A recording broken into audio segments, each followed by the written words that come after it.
What's going on, guys? It's your boy Jacob from Topside MMA, and today we're going over Week 5 of Dana White's Contender Series for Season 9. You guys know the deal. We're going to break down all these fights. I'm going to tell you everything you need to know to cash with the picks, the tickets, everything for this week. So without further ado, let's get right into it. Now, also, we're going to have a fight companion tomorrow at 8 p.m., so make sure to swing by. We're going to watch over all the fights. I'm going to go over my final picks, final bets, all that stuff, everything you guys want to see. We're going to sit around, we're going to chill, we're going to watch the fights and just talk. So come around, join the crew, and it's going to be a fun time. So, yep, without further ado, first up, we got Felipe Franco versus Freddy Vidal. Now, this was one of the weirdest fights to break down because there's hardly any fights available on either of these guys. Now, this was the first time, as you can see on the right, with Freddy Vidal. I only have 3 of his most recent fights. That's all he's had in the professional scene. That's how little there is on this guy out there. So it's really hard to get a good grasp on either of these fighters. So I must say, regardless of my pick in this one, it's very limited and you can't have that much really confidence in either guy here, especially considering the super wide money line. You look at Felipe Franco at minus 375, you figure, okay, this guy must be a lock.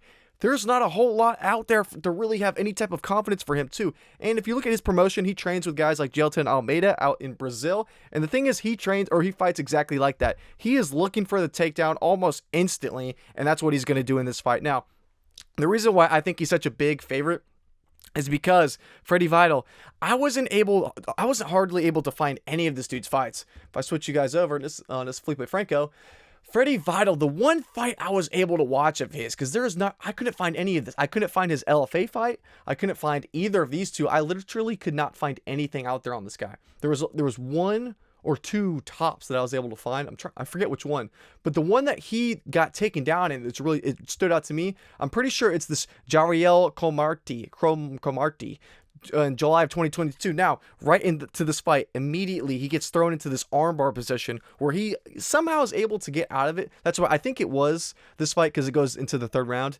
Yeah, it was this one. Actually, I remember. It was that one. So he gets into this armbar within the first minute of the fight, and that just stood out to me as okay, this guy's going against Walmart brand Gelton Almeida.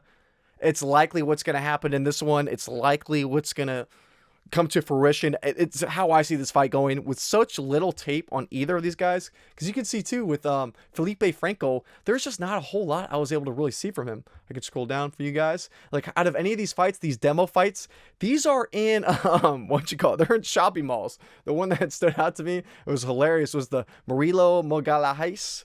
I literally, in my notes for this fight, I have, it's in a damn shopping center. And literally my other notes were, what the fuck am I watching right now? So I literally said he gets the full mount in a minute and he gets an arm triangle choke in under a minute and a half. That's literally all my notes were for that fight.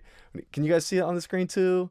This Murilo Mogalajais, this most recent one. I'm like, the tape that's out there on this dude, he's just going out there and beating absolute cans. There's nothing to really brag about or run home to. So between these two guys, the such limited tape study for either guy, I am not confident in this one all that much, but the pick has to be Felipe Franco, just because we've seen him have dominant ground game. Yeah, against absolute cans. Both of these guys are just complete can crushers, but at the same time, we've seen Felipe Franco have success on the ground. We've seen Freddy Vidal have struggles on the ground, so very low confidence pick here. The odds are completely blown out, and I think it's even worse than this. I think it's continuing to widen and widen and widen. So the pick's got to be Felipe Franco, but you got to be very hesitant on this one.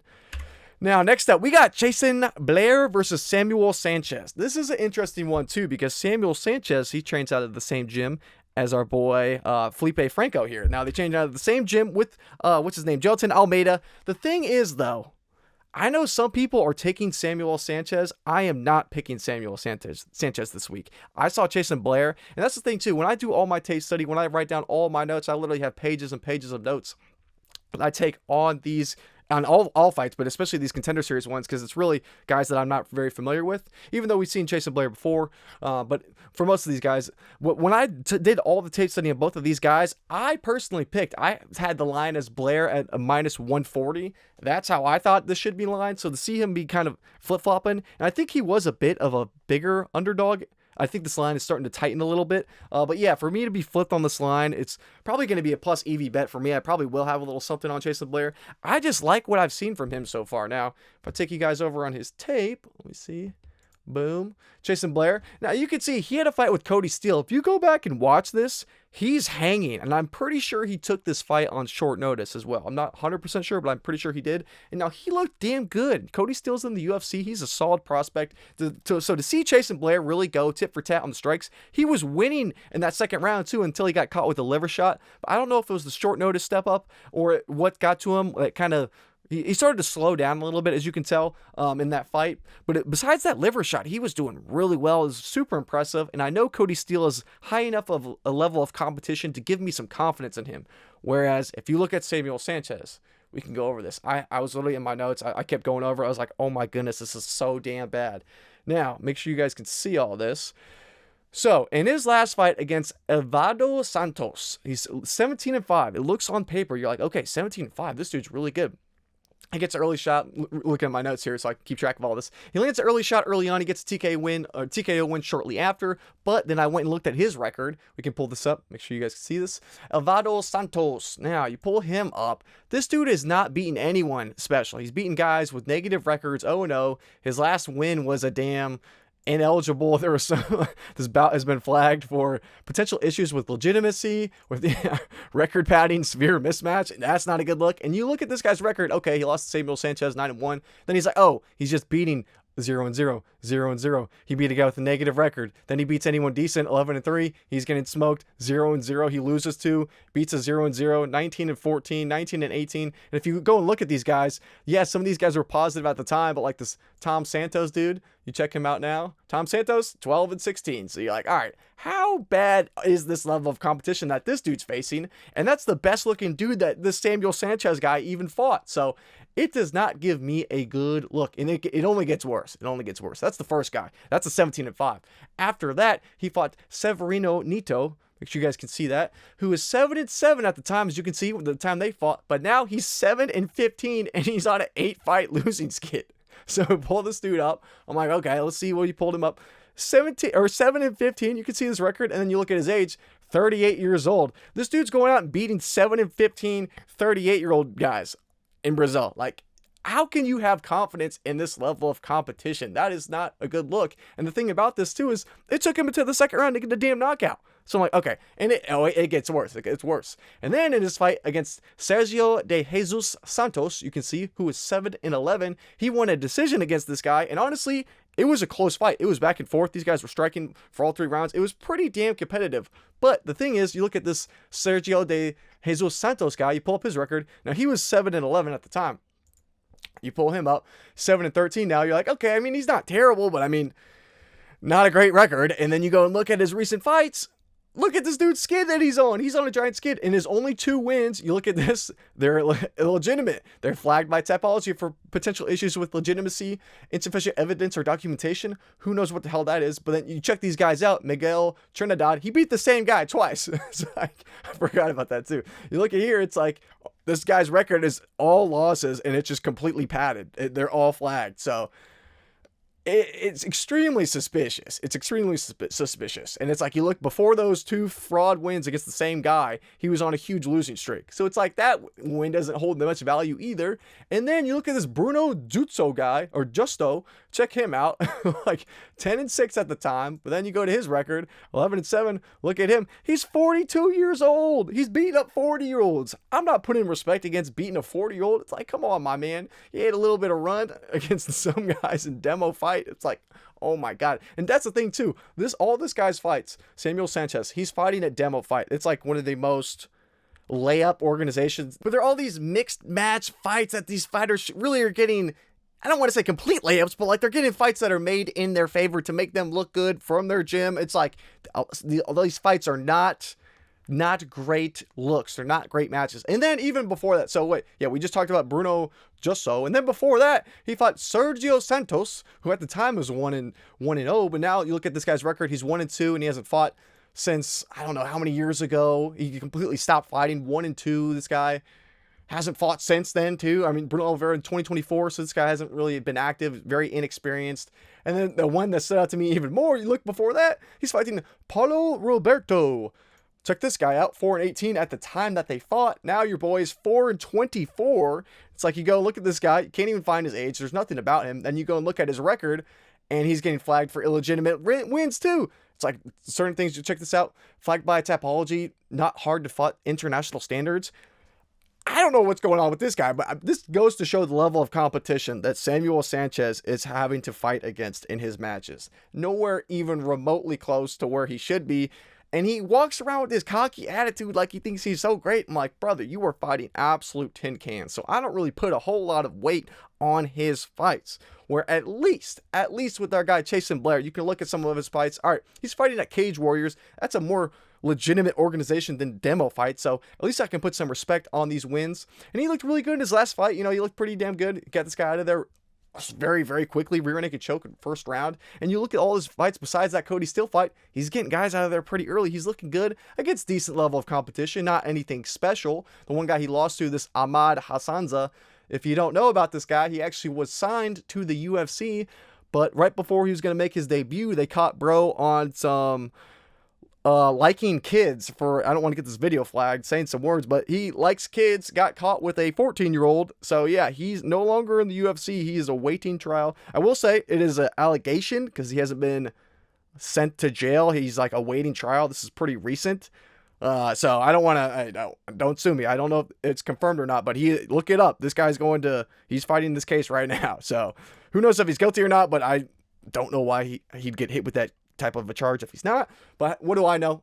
Nothing's proven innocent until proven guilty. But at the same time, this guy at least was UFC level. I mean, seems like he likes kiddies, so hopefully he never gets out of jail. But at the same time, hey, that's the type of level he's losing to is a UFC guy and this guy, and then he also lost to a UFC Cody Steele. So the level of competition, yeah, he has a couple losses more than Samuel Sanches, but at the same time, high level of competition, or at least higher level of competition. So and this one, it's really hard for me to see a reason not to pick Chasen Blair. I think he's going to be the better grappler. I think he's going to be the better striker. His striking looks so crisp against Cody Steele. It's just he got caught in that later second round. And nothing from Samuel Sanches has really stood out to me saying, this guy's super good. That's the thing, too. This kid's only 22 years old. He's 22 years old. When are we going to learn? You can't pick blindly on these super young prospects unless you think they're at that prodigy level. I think this kid's nickname is literally the Prodigy. So it is kind of funny there. But at the same time, if you think he is that good at 22 years old, I don't think he's necessarily ready for the UFC. He's never really fought any high level of competition to give me confidence, especially in him as a favorite. If he was a big underdog, I could see it. I could get why people might take a little shot on him. Absolutely not. I think Chasen Blair, dog or pass, is a no-brainer in this one. I think he should win this fight altogether. And I don't think, it'll probably be decently close, but I think Chasen Blair is going to have the better ground game if he wants to take it there. I like his striking from distance. I think he's going to be good in this. I think he's going to be pretty fine. I don't think he's going to see anything that he hasn't seen quite yet. I like Chasen Blair. He's like pretty solid. I thought there might have been something else I wanted to say about him. Oh yeah, both of these guys are purple belts in BJJ. I was going through their profiles and kind of did some research on them. So I think the BJJ should be relatively close because they've both been caught by submissions before. Samuel Sanches got heel hooked, and Chasen Blair, I think, he was caught in a knee bar against the kitty lover boy. So these guys have both been caught before in the past, but I think they're both purple belts. I was looking through to see if anything stood out in terms of their ground game. Not really. But yeah, I think Chasen Blair should win this fight. Not the most confident, obviously, because, Samuel Sanches, he's done well so far at a young age, against cans, but his career trajectory does seem to be pretty high. It seems pretty good.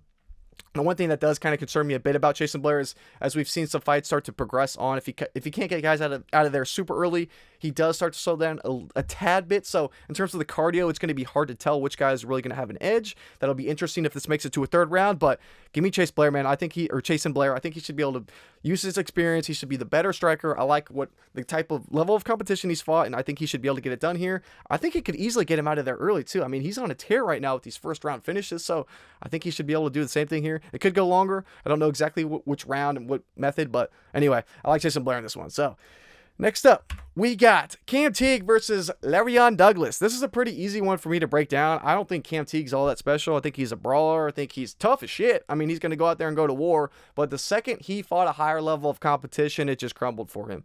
Now, we can pull it up. Cam Teague, once he fought Kevin Vallejos. Now, Kevin Vallejos is a special talent, man. Don't get me started on Kevin Vallejos. I'm a big, big Kevin Vallejos fan.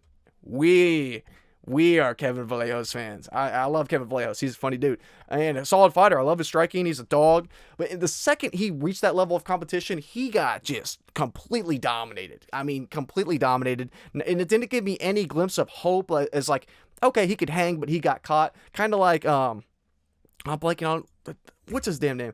Chasen Blair. Oh, shit. I'll take you guys back. Kind of like Chasen Blair. Like, he, at least when he lost to Cody Steele, he was looking good, and then he just got caught. Whereas with Cam Teague in this fight, or with this fight against Kevin Vallejo, it was like pretty, I mean, he looked decent for like maybe 5-10 seconds, and then it was just pure utter domination. Kevin Vallejo, that was like a boxing masterclass you could watch in slow motion and teach in college classes. You know, like the level of difference, it was just like, it was awesome. It was awesome to watch that fight. I had to watch that one back like twice this week because I was like, damn, dude, I can't get over that fight. That fight was sick. But anyway, if you look at Cam Teague after the fact of that loss, who does he go on to fight? You know, all right, if I'm Cam Teague, I just got my ass kicked by Kevin Vallejo. So I'm like, all right, you know what? Maybe I need a little drop down from Kevin Vallejo. You know, maybe, but I need a little bounce back. But at the same time, I need to really improve my skills. You know, I can't be beating these cans anymore like some of these earlier guys, like a Cody Jenkins, 2-8. You know, maybe I test myself. Who does he test himself against? Sky Moisencheek. Now you're like, who is this guy? You look him up. Oh, he's an oldie. He's beating the elderly. Sky Moisencheek. Now, how old is Sky? 47 years old. Cam Teague, what are we doing? What are we doing, brother? What are we doing? Why are we fighting 47-year-olds off of a big loss? That is not how we're going to elevate our game, Cam Teague. And it's just shit like that. It's like, how am I going to see any drastic improvements to make me more confident in Cam Teague when he's beating 47-year-olds? I'm not. It's not giving me any confidence. So from after what I've seen from the Kevin Vallejo's fight, then he goes out and starts as a 47-year-old. And it wasn't even that. It was round 2. You took a 47-year-old to the second round. Not a good look. And then on the opposite side, you look at our boy, Lerryan Douglas. Now, he's training out of a good gym. This guy's really started to, like, turn his career around. You know, I feel like if you look and watch some of his earlier fights, I can take us over. Boom. If you look at some of his earlier fights, you know, I forget which one of these I was watching. Not the Chepe Mariscal, which is interesting. He fought him on his amateur. I think this was when he was an amateur. Or no, was it? Was it? No. In here? No, it's a pro, I guess. It's not popping up. I thought it was. Maybe not. No, never mind then. Yeah, so he fought Chepe Mariscal earlier in his career. I mean, it was a long time ago, 2018. But yeah, so it's like he's fought upper level of competition, but it wasn't that fight. It was one of these, I think it was his, maybe James Gonzalez. It was one of these earlier fights that I was watching years and years and years ago when he got finished. It might have been this other dude. I forget which one, but besides the point, he looks like a completely different fighter. It's almost like this dude flipped the switch and really kind of just locked in and really put the pressure on in the training and really kind of started to elevate his game and take it super seriously. Because it's like these last couple fights, I'm telling you, that's why I'm pissed. I'm blanking on which one it was. But if you go back and watch his older fights, it is just like a completely different guy. Now some people were saying like he's a bit slower, which I don't really mind. Because if you go look at his fights, oh shit, we got him pulled up. Now, if you look at his fights, this fight against here, Javier Reyes, this was when he was fighting for the interim belt at LFA for the featherweight championship. You can see it. Boom. Interim belt, featherweight championship. This was a 5-rounder. So yeah, he's coming out a little bit slower. He's not the most aggressive. He's taking his time because he has to pace himself for a 5-round fight. You know, I'm not going to hold that against him. And that's the same thing with his next fight against Elijah Johns. This was when he was fighting for the actual belt. Boom. LFA featherweight championship belt. So that's when he was fighting for that. Same thing. 5-minute rounds. He has to really kind of take his time, and he's still knocking these guys out, which is super impressive. So if you're looking at the level of competition, it's not even remotely close. There's nothing from Cam Teague that's stood out to me to say, okay, he can come in here and beat the LFA champion. That's just not, I'm not getting that. Beating a 47-year-old man's not giving me any confidence in him. Now, do I think this line is a tad wide? Yeah, I mean, it's pretty insane. We've seen him finish before from Douglas. Now, his last knockout, this was Isaac Thompson. The thing with this fight, I went and watched this one too. He was just struggling with the reach. This Isaac Thompson, he's this Australian lengthy striker who's super aggressive, and he basically just walked him down. He was just being in his face, aggressive, and he was struggling with the distance and the reach and the kicks. You could tell he was struggling, but still, LFA opponent. This guy was 4-1 at the time. What was he now? 8-2, I think it was. Yeah. So the guy is a decent level competitor, and that was his last loss in a couple years. I mean, 2023. So ever since then, he's been on this crazy run of busting through the ranks in the LFA, working with Cub Swanson and those guys. It was kind of funny. I saw pictures of him training with, who was the guy that Kevin Vlahos just beat? Danny Silva. They were actually training partners, which is kind of funny. Now he's fighting Cam Teague, so kind of funny how that whole thing works out. But anyway, it doesn't really involve this fight. But I think Douglas here should be ahead. He should be ahead. He seems like the much better striker. He's fluid. He's going to be able to really kind of hang wherever this goes, where Cam Teague is more of a, I don't want to call him a real like mixed martial artist. He's more of just kind of like a bar brawler. Like he's just trying to make it ugly. He's super tough, super durable. He's going to be on the offensive. So that does worry me a tad about Douglas, is that sometimes he's not always as good on the back foot as he is moving forward. So that has stood out to me a little bit, but the level of competition is not even remotely close. I mean, we're talking LFA belts versus a 47-year-old. Do we need to say a whole lot more? This is an easy pick. Now, in terms of the bets, we'll talk about this in the live stream, so we'll go further in depth into that. But this is a really tough line because there's almost no value, but at the same time, you cannot play Cam Teague money line. I'm telling you right now, I will not have anything on Cam Teague money line. But Douglas, I don't know. You think he's going to knock him out? He could submit him. Could go to a decision because Cam Teague is a durable SOB. He is tough. He just couldn't maintain all that damage from Kevin Vlahos. I mean, I would have gotten put out after like 2 of those shots. He took a beating for sure. So in terms of how this fight ends, I don't really know, but the pick's got to be Lerryan Douglas. And yeah, not a whole lot of hesitation on this one at all. Now, next up, we got Shanelle Dyer versus Carlo Foro. Now, I know some people are taking Carol Foro, but I just don't see it, man. I was going through her tape and honestly not that impressed. I just think she's one of those girls that just has just rocks in her hands and she can just knock people out. But besides that, there's not a whole lot that really stood out to me. Because if you look at the level of competition, I'll pull you guys up. Boom. It's just nothing really stood out to me with her level of competition. And none of these girls really looked all that great. And it's like, even in these fights, Carol Foro is struggling at times, whether it be in the grappling or the striking. And the thing that worries me too is that I know that Dyer, she does have good grappling. I know she doesn't really use it a lot, obviously, as you can see from her record, 0-0 to the submission. But that's something that I've really seen improve in her game. I guess we can look at her fights first. Dyer. Now, I was watching her tape all the way back to she lost to Shauna Bannon on the regional scene. And before I was like really doing all my tape on her, I was like looking at this and I was like, oh, God, I can't pick this girl. She lost to Shauna Bannon.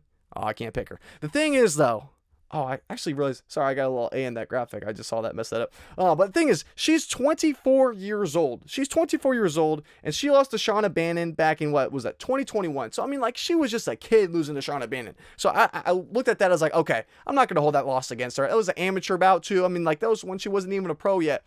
I'm not going to hold that against her at all. So, I was looking at her recent fights, and honestly, this Valentina Scatizzi gave her a tough run for her money, and I was, like, surprised because of the record. I didn't really think a whole lot about her, but in terms of how her 2 most recent fights went, she went to war with this Valentina Scatizzi. I know I'm not saying that right. I don't think it should have been a split. I thought it was pretty decisively a win for her. I think she won the first and the third round. She lost the second. But this girl was giving her some problems. And the thing that worries me about this matchup in particular is that they kind of have similar styles. This Scatizzi girl and the Carol Foro is this girl was just having success when she was just marauding and just walking her down and being like super aggressive and pushing up against the cage. And that's the thing with Dyer is when she is on the back foot, she really doesn't do as well. She's a better nail, she's a good hammer, but not a nail. When she's the one chopping people's legs down with her leg kicks, and she's the one really landing strikes from distance, and she's controlling the distance, and she's having her opponent against the cage, she looks great. That is when she dominates. As we saw in her fight against, what's her name? Mariam Torchianava. She was just walking this girl down. This girl had no solution. She had no solution to the problem that Dyer was presenting. And it was literally just the distance striking. She was hacking away at her legs, just beating her down. It was honestly insane. The performance she put on, it was like a masterclass. But then eventually she gets her down against the cage. She's landing these big battering kicks, and then eventually she lands a head kick, puts her out cold. It was crazy. Like, it walk off, knockout, absolutely insane, badass performance. And that just goes to show, like, when she's the one applying the pressure, she looks good. But when she's on the back foot, She does tend to struggle.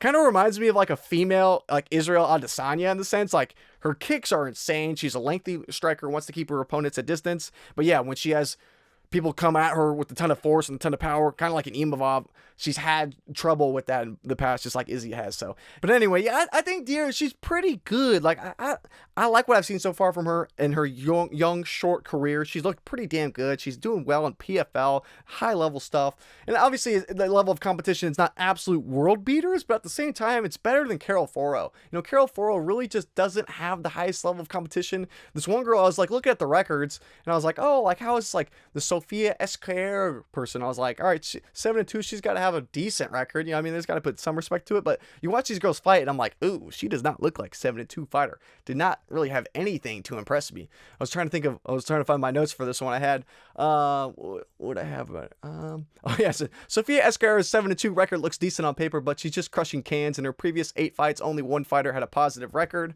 I was like, I knew I had something written down I wanted to talk about for this.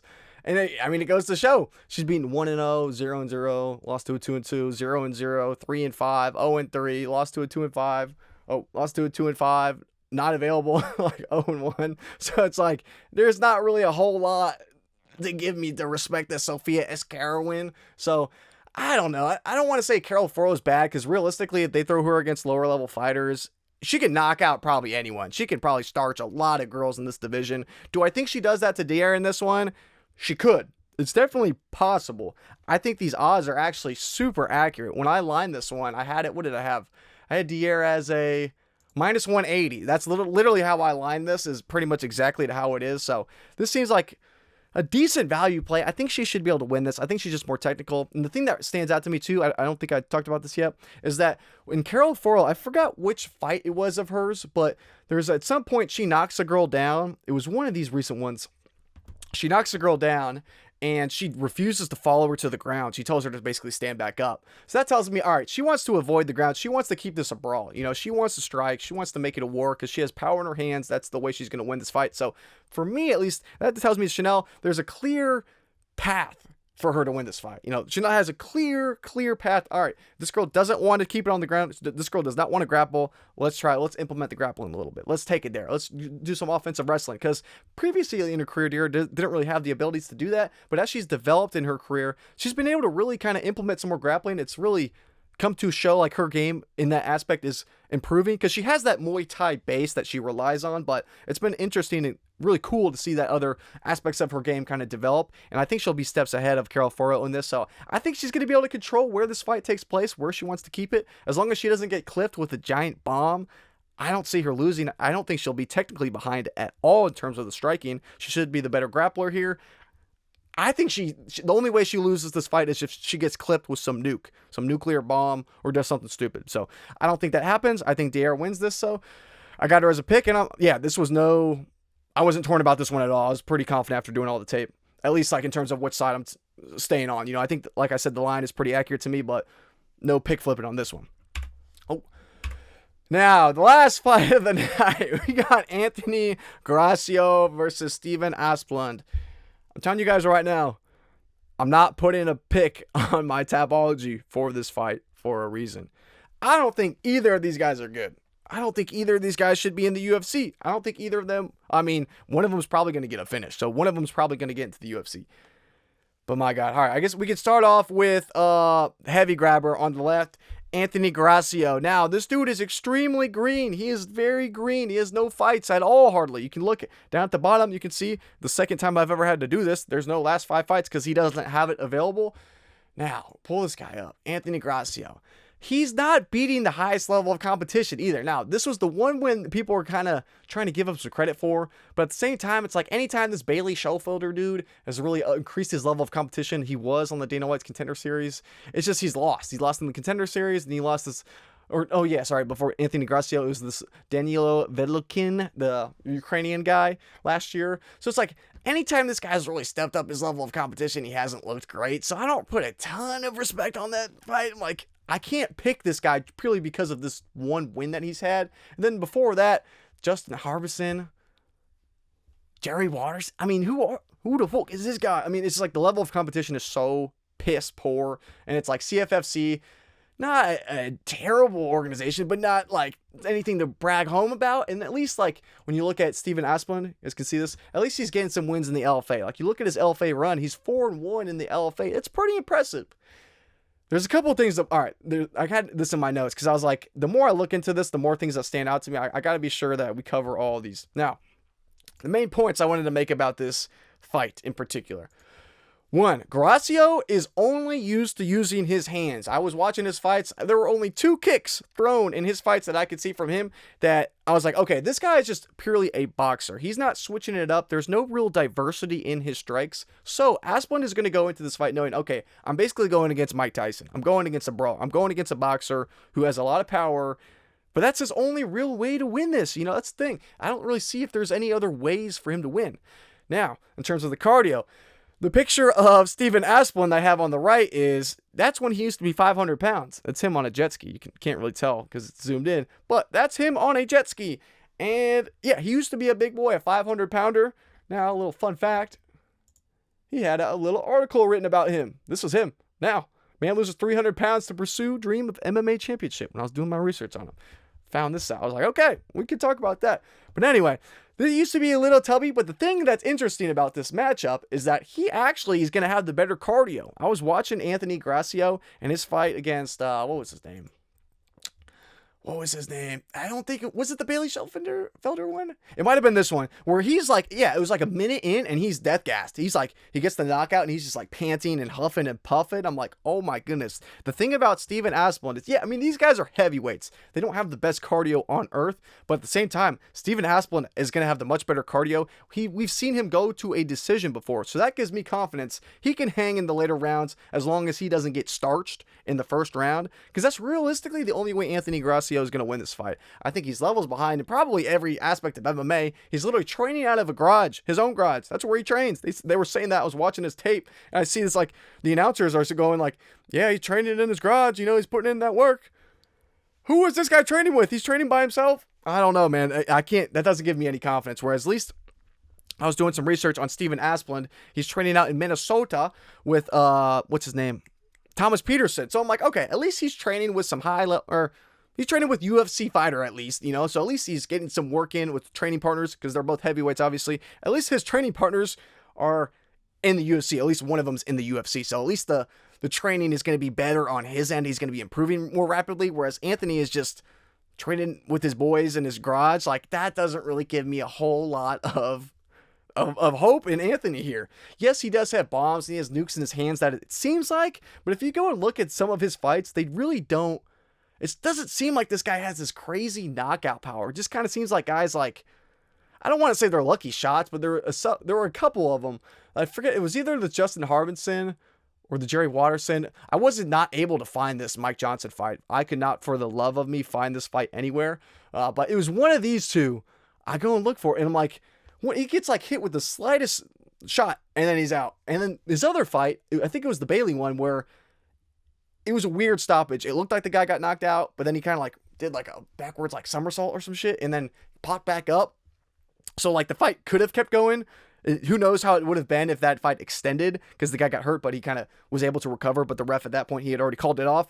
There's just so many damn red flags about his cardio that are standing out to me that I'm a bit worried about, because we just don't know how he's going to look if it goes beyond the first round. We've never seen him go there before, so it does worry me. That's the thing with too, as I was talking about with Anthony being very limited in his striking.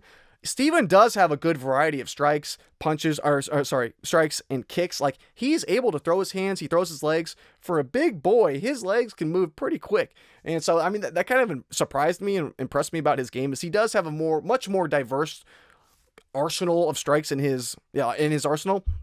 So I think he could definitely use the kicks here to keep Anthony at range. You know, just throw teeps, man. Just let the teeps fly in this. Don't let this guy get close to you. If you can keep him at range, you won't have to worry about those big-ass nukes. Yeah, he has a 1-inch reach advantage, so it's not like he's going to have a huge reach advantage to help him create that distance. I think if he just uses his legs, land some big kicks, you know, chop away at Anthony's lead leg, that'll slow him down. And the longer this fight goes on, it'll break him down.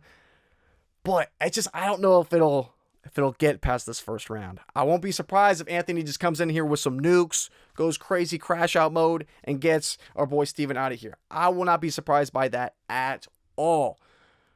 But it just, you can't tell. So for the line being this damn wide, Anthony being a -205 favorite, kind of crazy to me. I literally, in my notes, I had this line as a pick'em because I'm like, all right, if this extends on, Steven should probably win. If it's early finish, it's likely Anthony. I don't know how you could have this big of a confidence in one guy, especially with such little tape on this guy.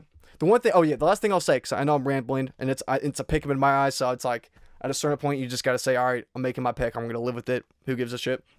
But with Steven, his takedown defense is abysmal. It is some of the worst takedown defense I've ever seen.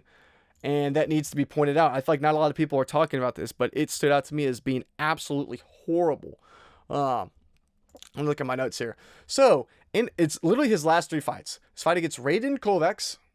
Okay, cool. Hammer Morton and Denzel Freeman. I'm looking at my notes here. In this fight against Raiden Kovacs, Kovacs is able to land a takedown and get to full mount within the first minute. And it's an absolute miracle that Asplund actually managed to survive and keep it going on to the later part of the fight. Kovacs almost gets a rear naked choke, but he can't get it, and he continues to lay ground and pound for the whole round. And I said they're both completely death gas in the second round, and somehow Asplund lands an elbow to get him out of there. So it's like, this guy's that's one fight too. That's one fight. That was his most recent against Raiden Kovacs. Second fight, Hammer Morton. Morton was able to get to his back in under a minute. That was literally my notes from this fight. The third one, Denzel Freeman, where he takes his first loss. This isn't a bad loss, as Freeman is now in the LFA, and he's the LFA heavyweight champion. So it's like not a bad loss. But I said, however, Freeman was able to land a takedown within 60 seconds. This guy's grappling is not good. And even when like he's fresh, it's still really bad. Guys are able to get to his back in like 60 seconds. Now, we've never seen Anthony really grapple. That's not his thing. He just wants to stand and bang. But the path is so clear. And if somehow Asplund wins this fight and he gets a contract, any low-level UFC fighter with the most decent level of wrestling is going to absolutely dominate and exploit him and get him out of there. That's exactly what Denzel Freeman was able to do, and it's likely going to happen in the future. I just don't know if Anthony's going to be the guy to do that, but if Anthony just lands a takedown in the first 60 seconds, lands a ground and pound, and he's out of there in under half a round, I won't be surprised at all. I feel like that could easily happen just because his takedown defense is that bad. I digress. This fight is just such a damn toss-up. I don't really know how to feel about it either way. I still haven't made up my official pick on this one because I'm telling you guys, I'm putting all the other 4 picks, I'm throwing them on my Tapology, but I literally, when I was going through this one, I'm like, I'm not burning my pick on this. I'm not burning one. I refuse to burn a pick on either of these guys, at least for now. Maybe if something crazy happens I find from tape, or if one of you guys tell me something crazy that maybe leans me one way or the other a bit more confidently. But this is like, dude, this is just sloppy heavyweights. I don't think either of these guys should be in the UFC. My initial lane is going to be Asplund, just because if he can extend it later on, he should be able to have success. We've seen his cardio look good in the later rounds. Anthony, he's just kind of a crash out. We've seen him get, I don't want to say death gas, but he was tired after a minute and a half of striking. So if Anthony, if his main way to win this is he needs an early finish or he's going to possibly gas out, I got to take Asplund as a dog here. But at the same time, I mean, this is a 1-800 gambler of a fight. I won't be touching this at all. But yeah, I might change this fight. We'll talk about it more in the live stream kind of before, because this is the last fight of the night. I know my order on this video is a little off, but I know this is still the last fight of the night. So we'll have some time to break this one down, talk about it more, tell you if I find anything new about this fight. But anyway, guys, that does it for the breakdown. That does it for week 5 of the breakdowns. Like I said, we have the stream coming up on Tuesday at 8 p.m. or tomorrow, I guess, when time this video comes out. So make sure you guys come stick around, come hang out with your boy. We'll be talking bets, picks, fights, everything. We'll be talking it all. So I'm excited to have you guys on there. You know, it's super fun the last 2 weeks. It's been awesome. We've been killing it with the picks. So hope to have you guys back. Thought I had it. Yeah, okay, yeah. So at 8 p.m. we're going to be live. So yeah, come hang around. Come watch the fights with your boy. We'll be talking in the chat the whole time. So super excited for that. But yeah, anyway, guys, until I see you guys tomorrow night, it's your boy Jacob from Topside MMA. Thank you guys so much for watching the video. I hope it helped you guys make your picks. And until I see you guys in the live stream tomorrow, it's your boy Jacob from Topside MMA. And I'll see you guys soon. So peace.